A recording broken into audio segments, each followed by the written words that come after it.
waaw salaamaaleykum yéen waa Tivaouane Diacksao Info ak waa 8TV di leen remercier vraiment ci yëg-yëg bi ngeen am ci ñun ba tax tey ji ngeen ñëwoon bëggoon a taataan suñu gis-gis ak suñu ci li ñuy yëngu guddi ñu toll ci biir Tivaouane Diacksao balaa dara d'abord ginnaaw ba ñu sant yàlla suñu borom bi julli ci yonente bi sallallahu alayhi wa sallam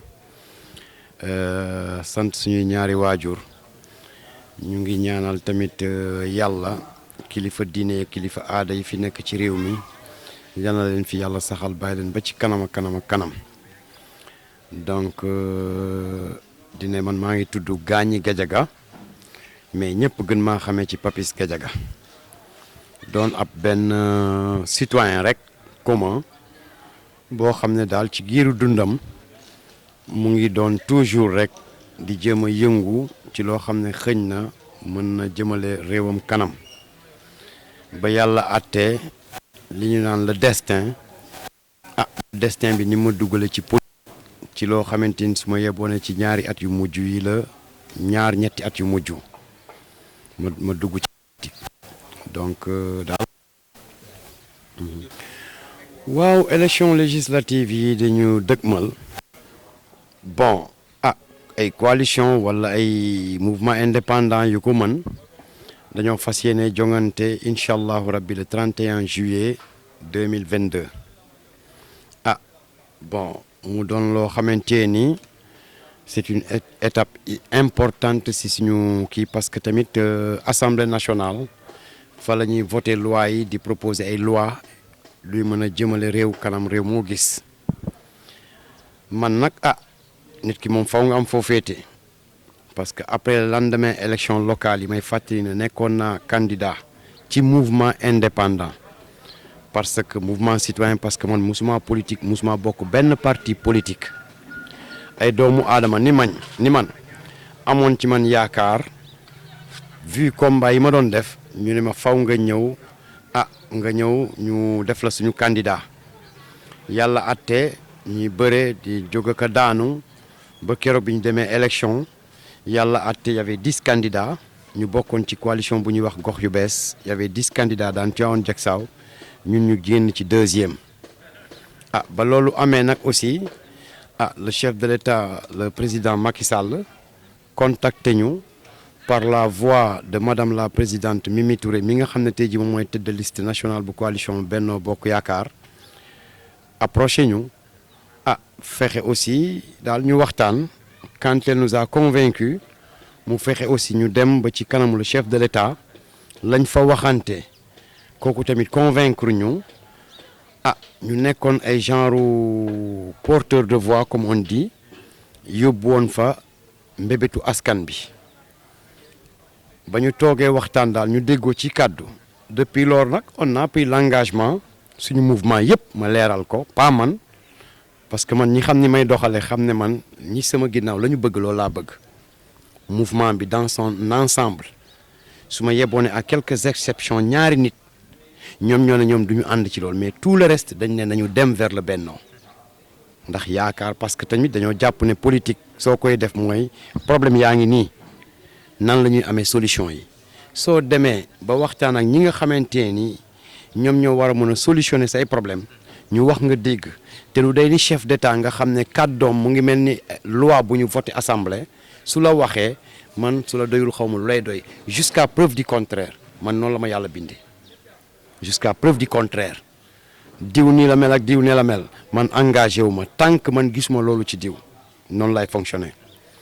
ba ñu demee ci bennoo nag élection locale yi ba mu passé man entre temps ma war a dellu bitim réew parce que depuis plus d'une vingtaine d'années aussi fa la doon dund ba tey fa laay dund pour l'instant jusqu'à preuve du contraire ma dellu woon bitim réew ñu dem ba jëmmi jamono campagne bi jub si samay militante yëpp jeunesse beeg lépp chaque jour ñu may teg pression ñun dinañ campagne wala ñun lan la ñuy def lan la ñuy lii man leen toog leen ngeen déglu ma ba yàlla atte bés ñëw yàggul dara le chef de l'État contacté ma ne ma damaa bëggoon lépp loo jàppoon na nga ko bàyyi te nga ñëw nga jàppale ma ci Tivaouane Diacksao ñu daal di tamit def ni mu ko waxee ni da ngay am kilifa bi ma ko waxee aussi moi j'ai pas hésité parce que aussi ak lu métti métti mu ngi mel ni même soo doon liggéey guerre am ci sa réew même les civils am na fu guerre di toll yàlla nañ ci yàlla musal bu boobaa liggéey ça vient après il faut venir au combat se joindre au combat ñu ñëw nag ba ñëwee ba tey jii ñu ngi waxtaan ak les citoyens il y avait une certaine léthargie dem nañ yëngalaat ñëpp yaa ngi dégg yëngalaat ñëpp lépp lu fi jaaroon ci wàllu yàqute tamit yëpp yàlla mu ngi ñuy suturaal defar nañu lépp ba tey ji teewaat nañu mouvement bi suñu loxo yaa ngi dégg fas yéene def campagne pour la victoire totale du Benno dans Tivaouane Diacksao incha allahu rabbi le 31 juillet 2022 loolu daal mu ñu tax a jóge bitim réew ba tey jii ci loolu la ñuy dox suba ngoon guddeeg bëccëg suba ngoon faire en sorte que le Benno Bokk Yaakaar dans Tivaouane Diacksao ñu gagné largement au soir du 31 juillet 2022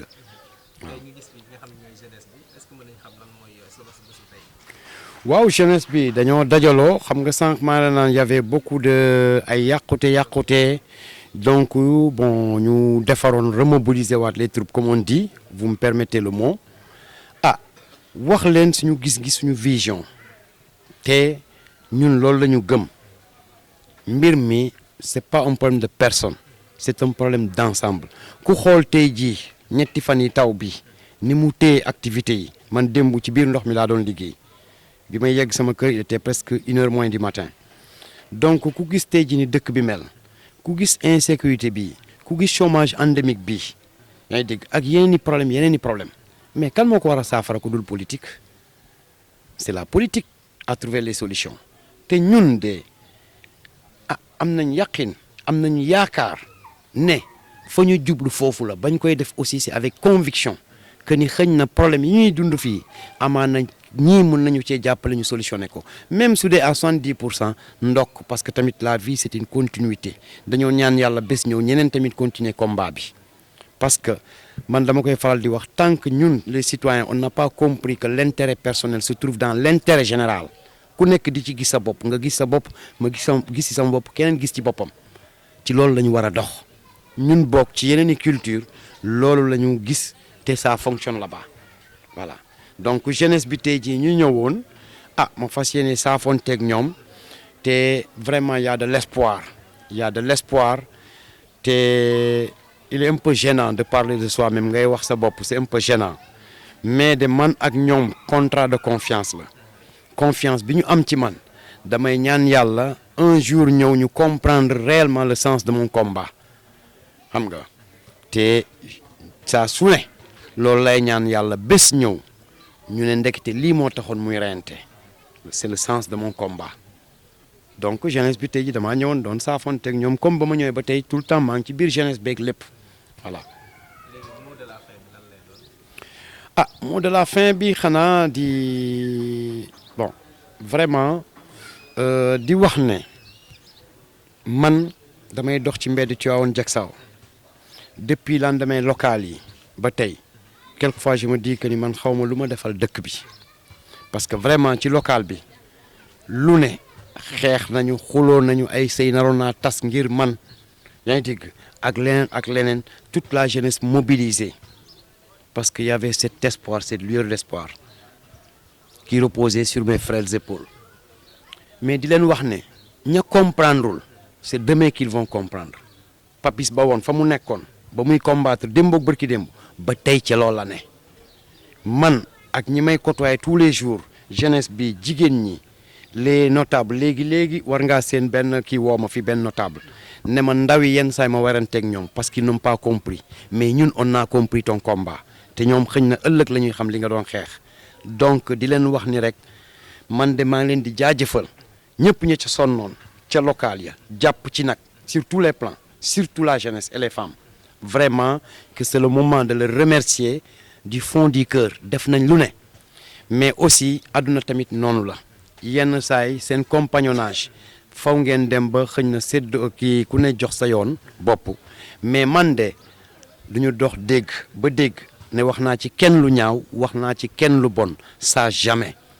yéene ba ma amoon ci ñoom tey la yéene boobu gën a yaatuwaat te déjà man bi ma ñëwee avant may ñëw am na de petits projets yoo xamante ni bariwul pourtant liñ ciy dépensé bariwul mais ça peut créer aussi des emplois maa ngi ciy dox yàlla nag moom mooy sottal mais man de am naa yéene bi su doon sama sago te li may wax lu ma gëm la su doon sama sago doomu Tivaouane Diacksao du taxawaalu parce que xam naa lan mooy nga doon xale bu góor nga toll ci def ak dindi say waajur am ci yow yaakaar sonnoon ci yow ngay yeew doo xam nooy def d'ailleurs loolooy pousse pour ñi nga xam ne ils sont vulnérables loolu moo leen di pousse ñu jël yoon boo xam ne judduwuñ ca màgguñu ca tout cela on comprend mais daal di santaat ñëpp di gërëm ñëpp di wax ne incha allah ñi nga xamante ne ginnaaw yàlla suñu borom bi ba tey ji ñu ngi am ci man confiance nañu gën a dëgëral confiance bi te ànd ak man au soir le dimanche 31 incha allahu rabbi kolon naay voté massivement pour le Benno Bokk Yaakaar pour réconforter le chef de l'État le président Macky Sall pour que au moins ne serait-ce que man ak moom la ñu diggante mu mun ma koo yeggalil yéene bi ak tamit yéen di leen remercier mun nañ ne intérêt tant mieux politique loolu la moom dafa bëgg ma jàppale ko moom it dafa ma war a jàppale pour ñi nekk sama ginnaaw yàq ça donc di santaat ñëpp di gërëm ñëpp di sant yàlla suñu borom bi mi dara teewul mi ñuy indi ba tey ji ñu ñibbisiwaat parce que nga wane ginnaaw nit ñi xamuñu nu mu méttee la nga gën a bëgg moom ngay bàyyi nga dem say doom say jabar xam nga say am di jàmm te soo demee dara leerul ndax ñii ma tàggatool ndax danañ gisewaat ci kaw suuf sama ginnaaw rek ba ma ñëwee les 2 premiers jours dama doon wër di jaale ji ñooñu ndekte dootuñu gisee kon xam nga dem metti na su doon sama sago ndaw yi seen réew la ñuy am la ñu soxla di faj bu muy gàcce ku ci bëgg a dem nga dem vacances tourisme ne serait-ce que pour ta culture yéene boobu de laa am yéene boobu yàlla nag moom mooy kiy sottal donc encore une fois vraiment di sant ñëpp di gërëm ñëpp yéen waa Info TV yéen waa 8TV que vraiment je remercie et que j'encourage au passage j'encourage la banlieue yombul